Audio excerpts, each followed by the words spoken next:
So given this general form of the two particle function, nature comes to our aid in a big way.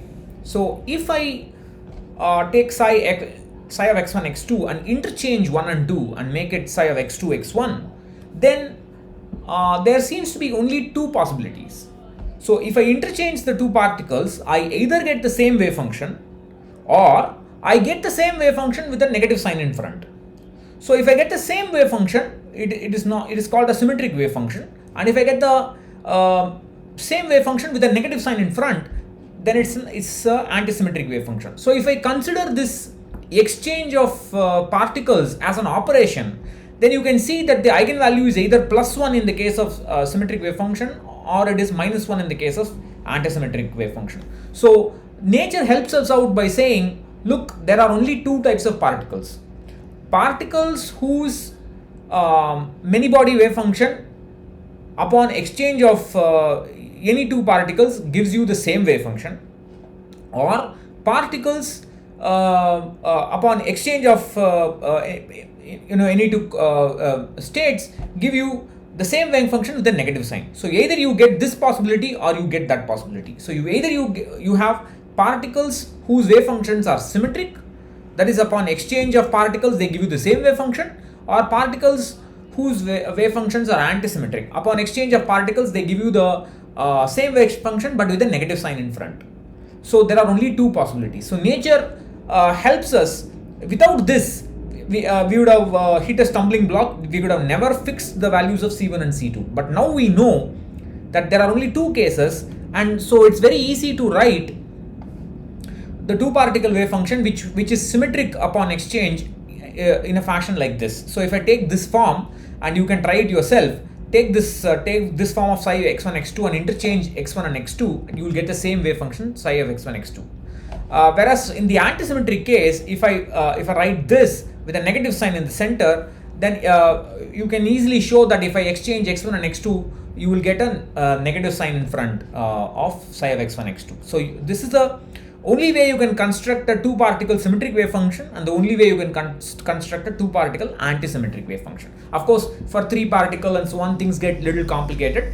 We will not get into such problems here. You will learn more about that either in quantum mechanics or in your statistical physics course.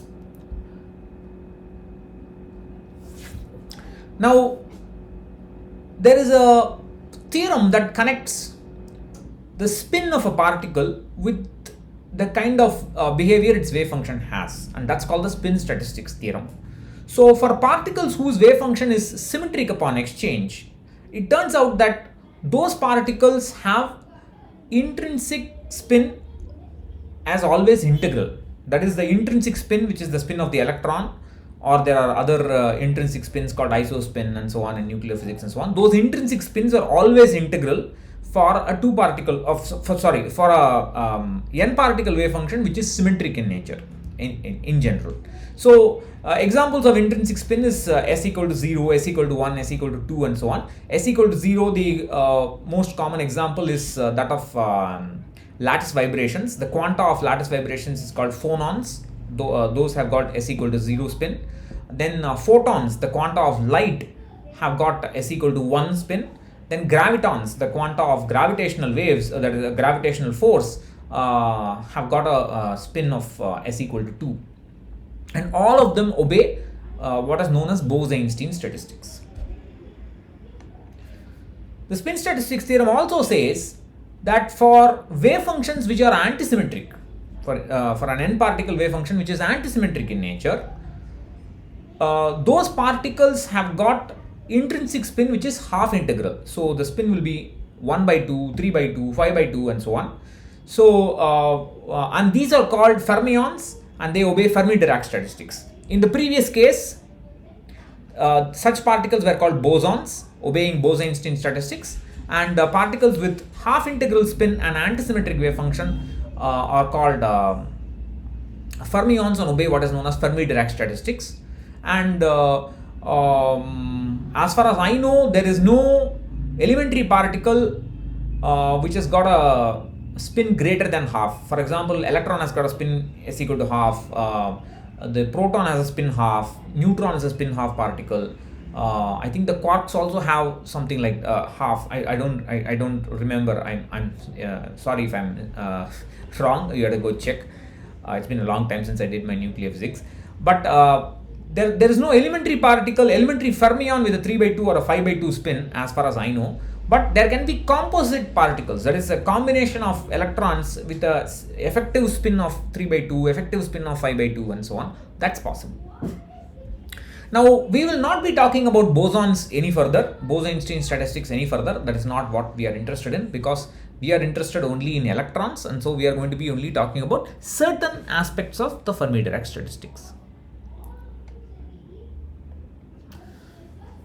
And given this form of the two-particle antisymmetric wave function, immediately you can see that when A equal to B, that is when the two particles 1 and 2 occupy the same state, A or B, when A equal to B, then the wave function vanishes. This is the most exact statement of the Pauli exclusion principle, not the statement that you have studied in school. No two electrons can have the same 4 quantum numbers, blah blah blah, something that you studied. That's a very simplistic definition. This is the most exact definition. Given the antisymmetric wave function, if two particles have the same state, then the wave function will vanish. This means if I take any one energy state, then the number of fermions that can occupy that energy state is either 1 or it is 0. No other possibility. This is an extraordinary difference compared to what is a classical idea. In classical physics, given one energy level, any number of particles can occupy from 0 to infinity. All possibilities are allowed for that energy level. But in the case of Fermi-Dirac statistics, for fermions or for particles whose wave function is antisymmetric, for one energy level, the number of fermions is either 1 or 0. No other possibility. So, if you look at the classical idea of particle occupation, you have a set of energy levels, and at high temperatures, most of the particles are in higher energy levels, and typically the velocity of the particles is related to the temperature. The average velocity, half mv squared, is proportional to the temperature. That's one of the results of the molecular theory of molecular gas. What do you call it? If you take an ideal gas and you apply classical statistics, that's what you get, right? Molecular physics that you must have learned in school. The name escapes me immediately. Excuse me. I just said it in the last few videos, but I can't. My memory is bad. So you have most of the particles at higher energies occupying higher energy states, and as you cool the system down, the particles start dropping down in energy because the temperature drops down, the velocities drop down, and at lower and lower temperatures, most of the particles will be occupying the lower energy states, and at t equal to 0, you expect all the particles to occupy the ground state, and you expect all the particles to have 0 velocity, and any particle in the ground state will have 0 velocity. This is the classical idea of particle occupation. If you take Fermi-Dirac statistics, we will not consider Bose-Einstein statistics, we will consider only Fermi-Dirac statistics. In Fermi-Dirac statistics, given one energy level, there can only be one particle or 0. So if I have a set of energy levels and if I have a set of n particles, I will start occupying these particles from the bottommost state. I can put only one particle in the ground state, one more particle in the next state, one particle in the next state, and so on and so on and so on. There will be a topmost level which is occupied, and all the other levels which are empty at t equal to 0. This is the kind of situation that exists for fermions. If I excite this system, not every particle can go to the higher energy levels. Only those particles which are close to the topmost occupied energy level, they can be excited above that level. Only a few particles will be excited. So this is a dramatic difference. So you can see here the velocity is of the order of kBt, whereas here even at t equal to 0, many particles will have very high velocities because they will have very high energies. We are talking about free particles, so the energy comes entirely from the kinetic energy. So even at t equal to 0, almost all the particles except one particle which is at ground state, which you can say at which is the lowest energy, all other particles will have very high velocities, and only a few of them can be excited when you go to higher temperatures. So the situation changes dramatically.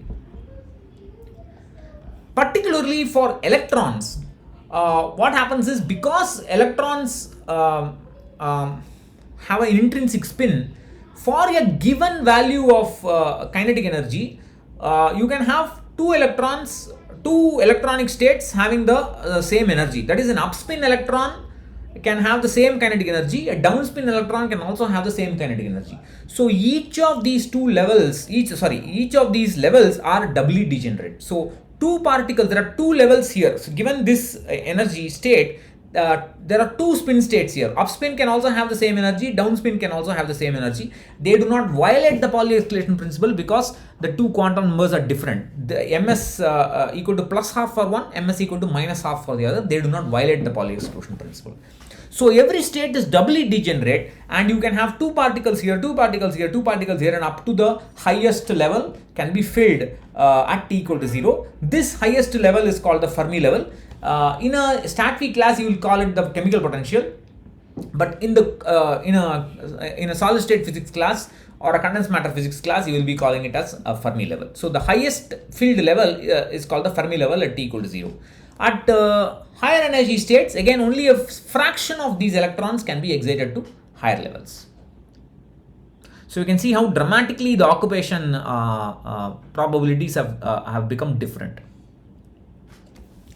Now, if you look at consider the Fermi-Dirac distribution function, the exact form of this function you will be studying in the stat physics course. I will not consider that, but I will only consider the nature of this function at t equal to 0, which is very simple, because at t equal to 0, all the particles up to a certain level, which we call as the Fermi level, EF, are occupied. So the average number of fermions in a single particle state is 1.